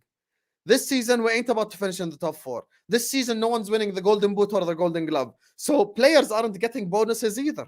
So where's all this bonus money that you're throwing in my face gone? So this is once again, like, these are the things that I speak about. Like, people have fully convinced themselves, and my fan base is the worst for this. Liverpool fans have fully convinced themselves that Liverpool are a broke club. I always tell people, the same exact January window that Chelsea had, we could have this summer if we wanted to. Let's cut the crap now. Stop acting like Liverpool are broke. Liverpool are not broke. Liverpool can sign every single player they want to this summer. Liverpool could go out this summer, spend 300 million. Actually, via FFP rules, because we've spent so less over the last 5-6 years, Liverpool could spend 600 million in 2 windows without breaking FFP laws. That's how less we've spent compared to other teams. So this is now where all these conversations start arriving. Like, okay, we finished outside the top 4, spend money seriously now. And don't come tell me that the Champions League is the reason why we won't spend money, because that's just stupid. Because you told me when I qualified for the Champions League, I didn't have money anyway. So that shouldn't be making that much of a difference. One of the other stories we were going to talk about today is the fact that Chelsea are willing this summer to buy Victor Osimhen. There's talk of a bid of around 120 for him. They're not worried about Napoli. They're willing to do it. Whether they land it or not is different from being willing to do it. They are willing to spend that money. And again, they haven't done a very good job of running the club thus far, Todd Boehly and co. But the one thing I don't think they're going to do is spend to a point where they bankrupt it. I don't think they'll do that. I think they will balance the books because they know they're going to get new sponsorship deals in and they'll pump the money into the club. And I look at that as a really... Look, I think if they add a Victor Osimhen, or if they bring back Lukaku and he can actually turn into a goal-scoring player, Chelsea are going to... Even this Chelsea team this year with a striker scoring goals would probably be in the top 8, if that makes sense. They'd probably be in the top 8. They need a bit more than just a striker, and they need to clear out a lot of players. But Victor Osimhen will be a brilliant piece of business in my opinion. But it's proof to other clubs that you can go out and spend money. Man United, by the way, our board have done this 2, maybe 3 seasons running. There's no money to spend. Okay. Last year, we had journalists on this show. 100 million. So you got 100 million. We spent 204. People go, oh, it's because they released debt and they did this for the banks. But that was always doable. By the way, most clubs, I've worked in this department of Barclays. Most clubs borrow money to buy players, especially big deals, because it's cheaper than spending your own money. The level of it might be a little different now because the base rate's gone up so high, but even then, that's not strictly true because the base rates on the savings account your money sits in has also gone up. Often at that level of banking, it was cheaper to borrow money than it was to spend it. So you'd borrow 30. If you had to buy a club a lump sum, you might want to borrow 30 million and 1.5% interest versus taking it out of a kind of account that your money was sitting in that might have like 2.5% interest. And someone said to me on Twitter, but savings accounts don't pay that amount. Yes, not the average savings account you open down a high street in England, but when you get to that level of corporate and private banking, they've got mechanisms that earn a lot more money. So it's crazy to me. Like people say, United got no money this year unless we get a new owner. We've got money. Why do you think we're out there talking to Harry Kane, talking to Kim? We're doing that and we've got no way of buying people. Someone said the other day, we can't even sell people because of the debt against their names. We can't sell them. I don't know where people learn this fake finance from. It doesn't exist like that. Plus, as well, with FFP, it isn't even every year. You can actually lose money 2 years running. As long as by the third reporting year, you haven't lost more than, I think it's 30 million, you're okay. So you've got time to rectify it. So even if you guys spent this summer and you had a loss of 100 million, as long as you don't lose 100 million, 100 million, 100 million 3 years, as long as by that third reporting year, you break even, you're fine. Doesn't matter. For me, I look at Man United this way. I don't care how much profit we make. I care about how much money we invest in the club. All I want to make sure from a financial standpoint is we ain't going to go bankrupt. As long as we're not going to go bankrupt and literally shut down, I don't care how much we spend. I don't care what our wage bill is. The only time I moan about it being high is if we're not winning with it, which means you've wasted it on the wrong people.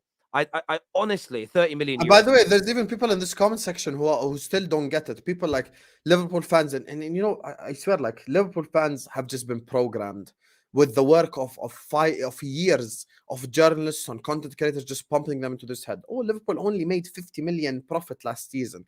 How could we spend this much money? This is the issue. Like, it's just basic finances are not understood, and on top of that, they have fully convinced themselves that Liverpool Football Club are actually broke.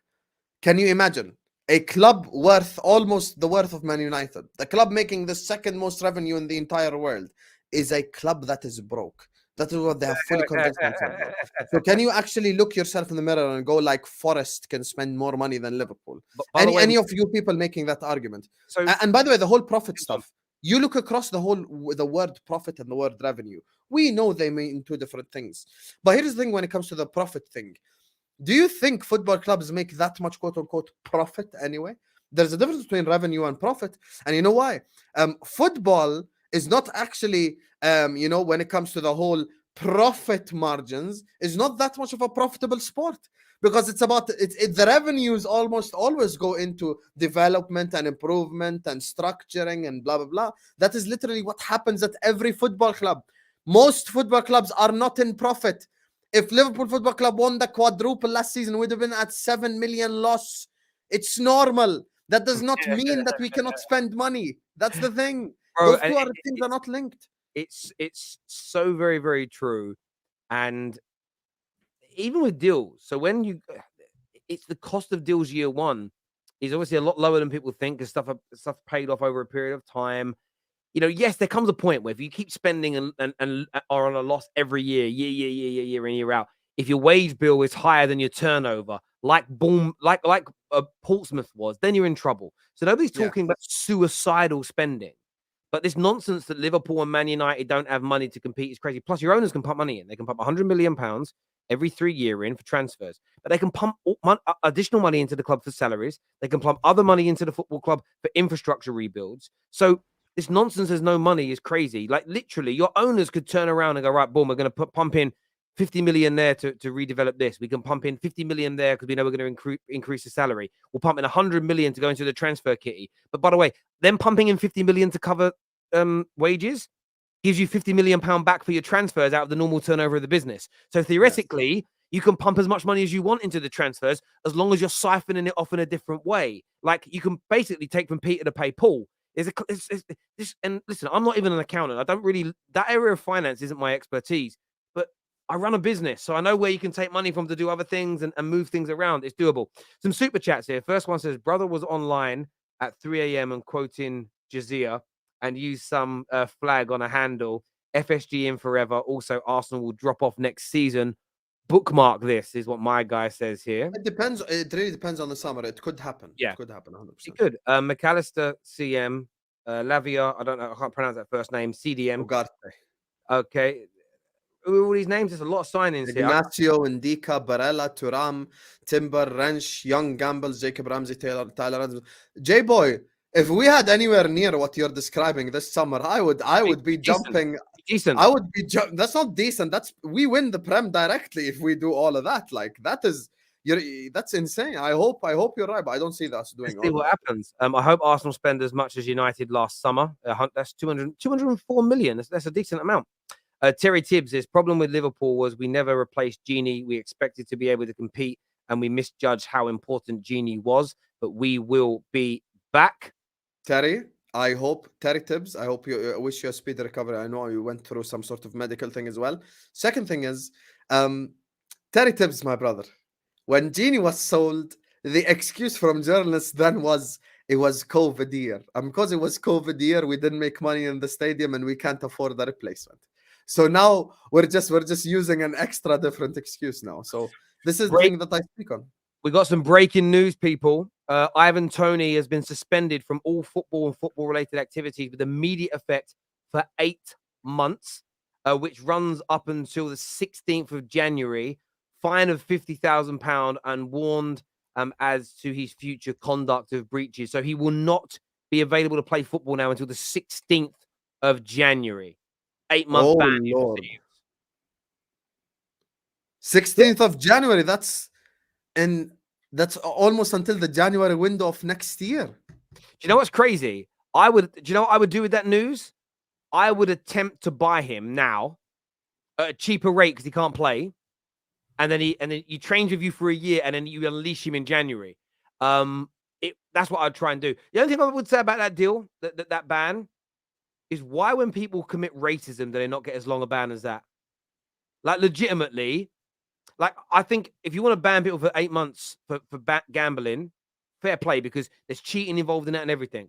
But the next time a football player does something, like a Suarez did as an example, I want to see a longer I want to see a longer and bigger punishment. Does that make sense? Like I think because I think it's worse in my opinion. But yeah, that's a mad one to me. Not a mad one. I knew he was always gonna get a long ban because it was like 200 odd.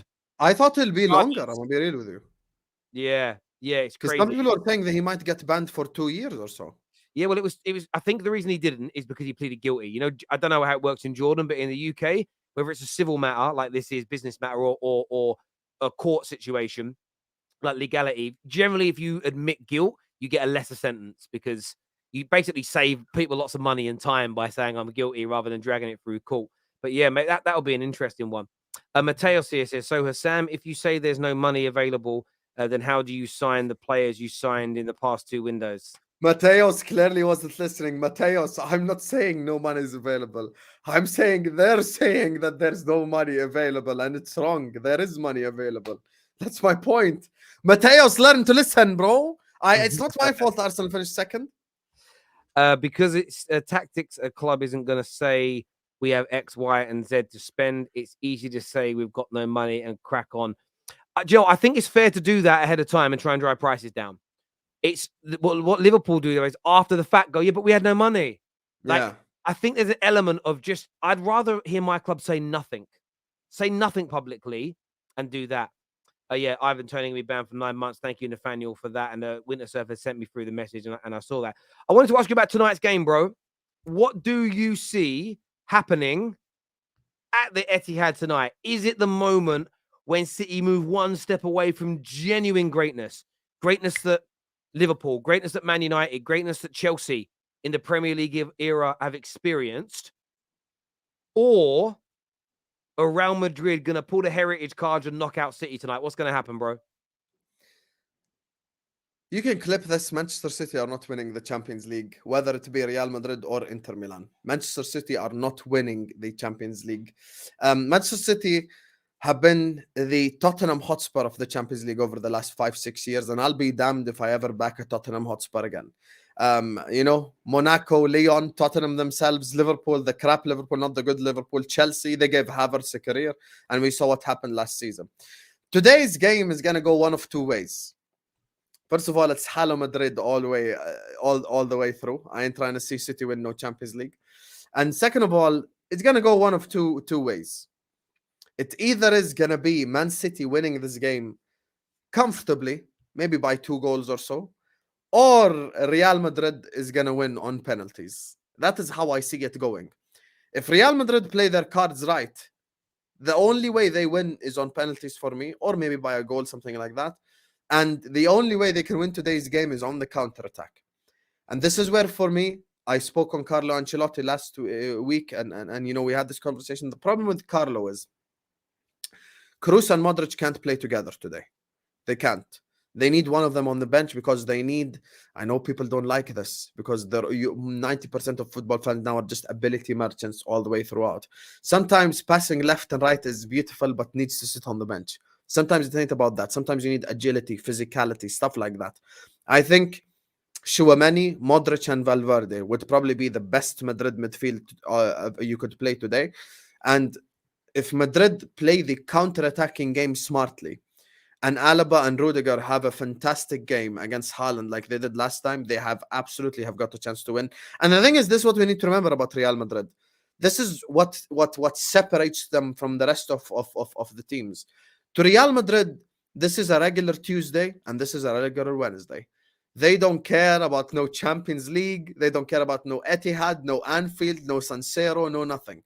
They don't care about listen, there's no midfield in the world that intimidates these guys. On a Tuesday and a Wednesday, they woke up today, they had their coffee, they practiced a little bit, and they're just ready to go because this is just normal. It's just normal. It's just a normal Tuesday, normal Wednesday to them. There is a possibility in which City win. All I know is, even if they do win, they're losing to Inter in the final. The City are not going to be this year's Champions League winners. That's all I know for a fact. So yeah. No, they will not be close to greatness, and they're not going to win it. I see it the other way to you. I want to see it your way. I just can't. In my opinion, I just think City are going to have too much.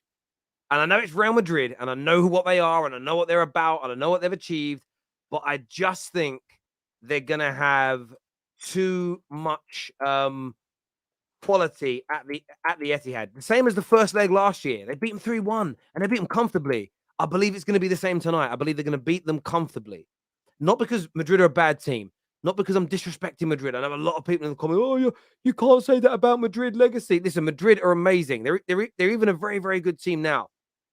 But I just think Man City right now are better than them. In a one-off game, if it was neutral, or if the second leg was going to be at the Santiago Bernabeu, I would see it differently. However, it isn't. So I don't. And I said it last night and I'll say it again. I'm going to go with, legitimately, I'm going to go with a 3-1. 3-1, 4-2. It'll be at least a two goal margin for Manchester City, in my opinion. At least 2 goals. Madrid win on penalties. On penalties. Ooh. Because remember, there's no away goals. If this ends 3-3, they go to extra time. Yeah, listen, I'm intrigued by it. Look, I want them to win. Like, there's no doubt about it in my mind. I actually know what you're doing. You're one of the United fans that have kind of maybe just given up on the idea of the City thing, because you just deep down you just go like, fuck, they're gonna do the treble. You just see that, I think. But I've not given up. I don't think they're gonna do the treble. They're not leaving this season with the big years. They really aren't. Inter will beat them in the final, and Madrid probably gonna beat them today. So yeah. Look, look, again, I said before, I hope that you're right. I hope that you're 100% right. I just can't, as I said before, I can't look past them. I cannot look past Man City as it stands right now. I just think they're just too good. And the biggest fear I have about them is that they are on the edge of essentially completing greatness, and that's like a worry to me because I kind of thought they'd always get there, but it's taken them so long to get there. And look, winning tonight doesn't mean that even champions yet. They've got to beat Inter in the final if they get through, but Chelsea eventually got there. They're gonna get there. They're gonna get to that level for me, bro. They're gonna get to that level, in my opinion. After Pep leaves, the year Pep leaves, City is winning the Champions League. Literally, that's my genuine feeling for the last 5-6 years. The exact season Pep Guardiola leaves Man City is the season they win it. Yeah, Jess thinks exactly the same thing. Actually, legitimately, she believes that in that exact way as well. That it will be a case of when he leaves, they'll go on to do it, and it could be the case. But yeah, I'm gonna go with City. I've got a horrible feeling this year they're about to do some greatness. And again, I mean, barring Man United, it will be the joint best or second best, depending on the order, individual season in the history of football. It's apart anything Liverpool's done, anything Arsenal have done, anything Chelsea have done in a single season, because it's the treble if they pull it off. And I'm so desperate for you to be right. By the way, this is one of the first times ever I want my opinion to be wrong. Like, legitimately, I want to be so goddamn wrong on this. It's unbelievable. But yeah, I don't know if I'm going to be. We've got some super chats here. First of all, comment from a member says Justin from Laurie Whitwell that Sheikh Jazim's team went direct to the Glazers to lodge the improved bid. The Rain Group was bypassed after tensions between the parties. See, what that reads to me is the Rain Group are the ones that, but by the way, the Glazers will be happy for them to do this. They're the ones that I think have been leaking small bits of information to create the competitive tension to get more money. And I think this time the Sheikh's gone, I ain't having it. And we know when this fourth bid happened, by the way. This fourth bid happened the other day in the hotel. I know people, they own a lot of London, the Qataris, but he just so happened to go to one of their premier hotels in Mayfair. I ain't buying it. J-Boy's back again and says, I mean, in terms of either. Either or. Yeah. We knew what you meant on there. That in terms of that, and I really appreciate the super chat, my friend. Ramsey and/or Aaron would be a gamble. No, we totally got what you meant. Not buying all of them. We definitely get. J-Boy, if you were our owner or our sporting director, we'd be in a much better position. I wish we'd had that summer that you listed off. I'll be sorry with you. Terry Tibbs here says a League Gunner was wrong. FYI about City Champions League home stats. Liverpool beat them at the Etihad the year we got beat by Madrid, and Salah got injured by Ramos. They did. They lost to us and Tottenham as well at the Etihad. Jeez. I just can't see it. I want it. I want them to lose. When you want to believe something, but you just can't. There's nothing. Do you think the final would be a formality if City get there? No. I don't think this is why you should be happy as a United fan, and I was happy that AC didn't win, because Inter have a puncher's chance. AC doesn't. Yeah, if it was AC Milan, no. In Inter, watching Bastoni last night and the way they defend, if they're defensively sound for the opening 50-60 minutes, they can win. If they concede in the opening 50-60 minutes against City, I just don't see them having the ability. They haven't got a lot of speed on the attack. But if they hang in there and City start getting a little nervous, the fans play a part then. City fans have never won one. Inter have got 3. A lot of their fans now will remember 13 years ago. There's a tension. That's one of the reasons why Real Madrid do so well. It's why Liverpool do so well. Is your fans know how to behave in difficult moments in the Champions League.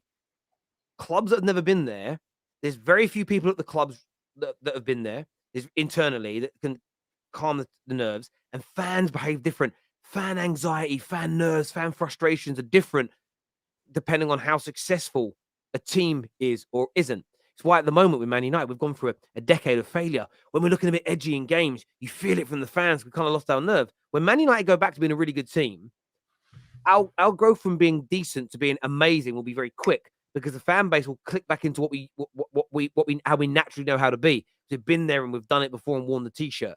So Inter have got a puncher's chance, as you say, but I would much rather an Inter Real Madrid final, because I think that'd be a really good final. It will. Yeah, whether it's City versus Inter, it's going to be attack versus defense for 90 minutes.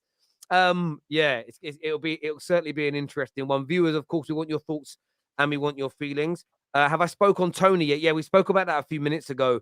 A massive 8-month ban, 16th of January that he's going to be back. Listen, I'm telling you now, if I'm Man United, I'm going to try and buy him in the summer. You go to Brentford and be like, look, you need some money now to replace him because you need someone. How about we give you a cheeky 25 million? You know, our clubs have all done it before where you buy someone in the summer but don't get them to January or a year later. So to a degree, what's the difference? But you can look after him in that time, have him training with you, keep him fit. I would chance my arm, you know. You probably get told no, but why not give it a go? Try. I'd do the same as well, 100%. You got to try. Blue here says, thanks for the jinx, Sam. You know, I don't get this whole Husam jinx rumors. By the way, when the Champions League quarterfinals came out, I told you all Napoli hype. I said Inter are going to make it out of that bracket, not Napoli. And when it comes to the others as well, I predicted like all of this to happen, bro. Madrid beat Chelsea, blah, blah, blah. City beat... I said all of these things. Listen, in the Champions League, my predictions have been incredibly good, you know? So it's just that the beginning of the season predictions that people keep quoting with the Premier League table. I challenge you all, try make a Premier League table before the season starts, and you'll see you're probably going to be minimum wrong on 70% of the things that you say. It's hard to predict 20 things correctly. But most people do, as you say. Like Nabil, he always, Terry, you said that Arsenal was scary and would win the league. Arsenal have been scary this year. I got the league thing wrong. But this guy predicted they wouldn't get in the top 4 and they would fall off in October. So you were more wrong than I was. Like, yes. There's a guy that messaged me, I told you we wouldn't win the league. No, you said they would finish 6th. So I'm wrong, but so are you. Your prediction isn't accurate, you know. I can't support any club other than Man United, but tonight I will be the biggest Real Madrid fan. But you are being a Madrid fan tonight is supporting Man United because you're protecting Man United's leg. Like you're putting every bit of positive energy out there you can to help United. If City loses, it would be a big egg on Sky Sports. The thing is, one of the reasons why I want them to fail, it isn't even rivalry. It's because they've already been crowned the best team in England before they've done the treble. Yes. And that for me is you got to do it first, then you have the conversations. So I want it to not happen because then it's going to be like, how'd you like me now? Yeah, I need that to happen. You said Bayern were going to beat us. I didn't say that, Blue. Don't spread lies up in here. Never said that. Did I say that? I don't think I said that. I love that. Remind me a little bit of DMX. Love that song. Love that song. There we go. Listen, everyone who's tuned in today, I want to say a big thank you to you. We're live tonight after the Madrid City game, as you all know. But Sam, always a pleasure to share the screen with you, my friend. Viewers, make sure you're hitting like buttons before you go and subscribing. And, of course, downloading the latest version of the Top 6 podcast as well. The link's in our description below. Until next time, take care. Goodbye. God bless. And we'll see you all again very, very soon.